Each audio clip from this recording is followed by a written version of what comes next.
નમસ્કાર, દિવ્ય ભાસ્કરની ખાસ સિરીઝ ગુજરાતના બિગ પ્રોજેક્ટ્સમાં આપનું સ્વાગત છે. હું છું ચિંતન.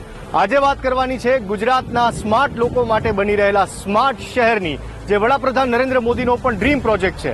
કેવું હશે આ સ્માર્ટ સિટી? ધોલેરા સ્માર્ટ સિટીની અંદર શું ખાસિયતો છે અને ક્યારે બનીને તૈયાર થશે? ચાલો જોઈએ.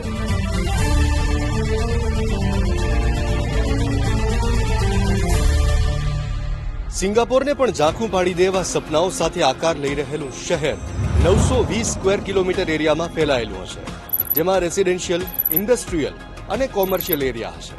સિટીની ચારે બાજુ ગ્રીન ઝોન ડેવલપ કરાશે.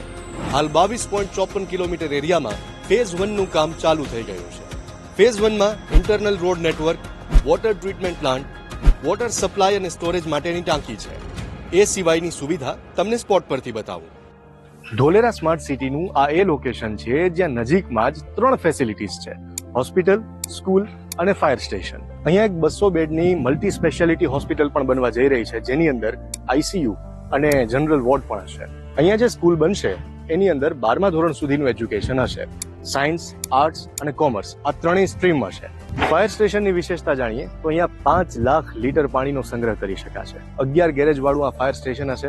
નજીકમાં જ અહીંયા સ્ટાફ ક્વાર્ટર છે, એટલે કોઈ પણ સમયે જો ઇમરજન્સીની ઘટના બને તો તાબડતોબ આખા સ્માર્ટ સિટી